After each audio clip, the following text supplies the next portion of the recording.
This example centers around a spring bumper.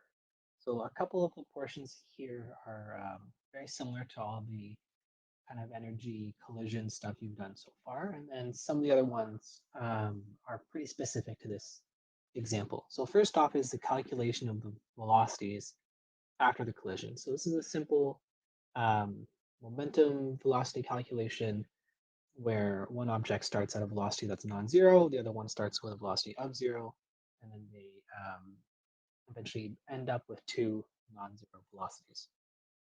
So to get started, we're just going to use our equations. Let's state that v1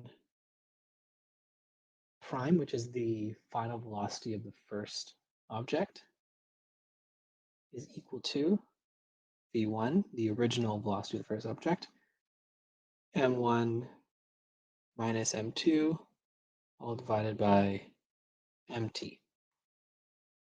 By looking at the values from our picture, we have v1 of 30 meters per second times an m1 of 560 minus 850,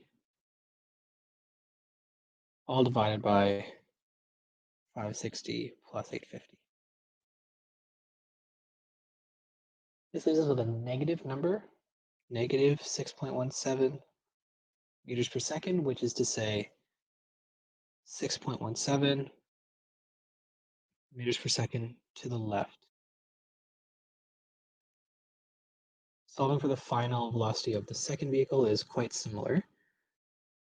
The equation is just a little bit different. So here we have v2 prime is equal to 2 m1 v1 divided by mt, which is 2 m1 again is 560, v1 is 30, and mt is 560 plus 850. This gives us a positive number, so it's going to be to the right. So this is 23.8 meters per second to the right.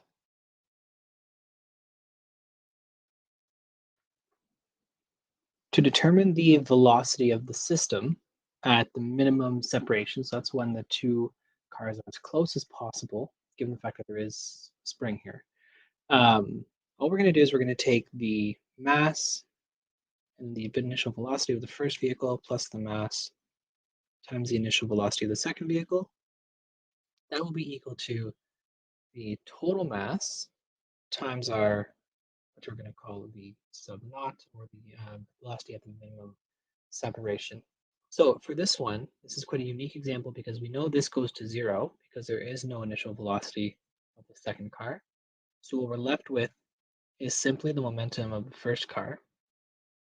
So the mass, 560 kilograms, times the initial velocity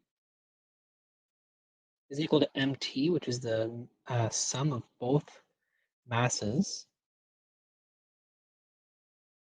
times the VO, which is what we're solving for. So we can simplify this to look like this. So 560 times 30 is simply 16,800, and 560 plus 850 is 1410. That leaves us with 11.9 meters per second, and it's positive, so it's going to the right, following the same direction of travel. We can use this value to find the kinetic energy at minimum separation. So this is 1/2 mt, your total mass, times v naught squared. So that's 1/2 our total mass again is going to just be 1410 times v naught, which is 11.9 meters per second squared. This leaves us with 99,835 joules, or about 100,000 joules. Determining the kinetic energy before the collision is just an exercise in adding up all the kinetic energies available before the two cars hit. So in this case, it's just the kinetic energy of the first car plus the kinetic energy of the second car. That would be equal to the total kinetic energy before the collision. This, however, because this is equal to 0, leaves us with simply 1/2 m1 v1 squared. So 1/2 times the mass of the first car, 560 kilometers, times the velocity of the second car, 30 meters per second. This leaves us with 252,000 joules. Next up is the elastic potential energy stored in the bumper at your minimum separation. So here what we're going to look at is the elastic potential energy, and that is equal to your total kinetic energy. So that's the kinetic energy we just calculated. That's the entire energy in the system before the cars hit, minus the kinetic energy at a minimum or at the minimum separation. So we're going to subtract the kinetic energy we already know, and whatever's left, assuming there's no gravitational potential energy or anything left over, is all going to be spring energy.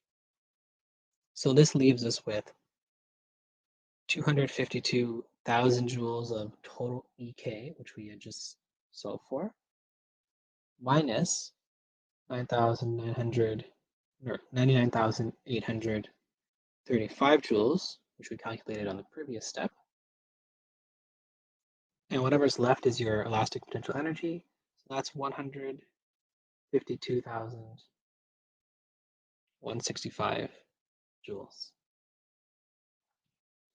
To calculate the compression of the bumper is simply calculating the x value in elastic potential energy is equal to 1/2 kx squared.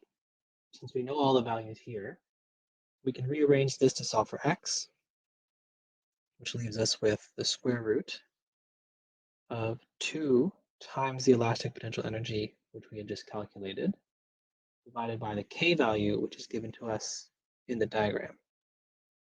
So by substituting all our values, we have 2 times 152,165 divided by the k value, which is 200,000.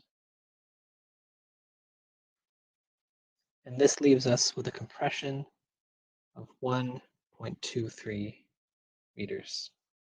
Lastly, is we're looking at the minimum separation, so how close the two vehicles are when they're as close as possible.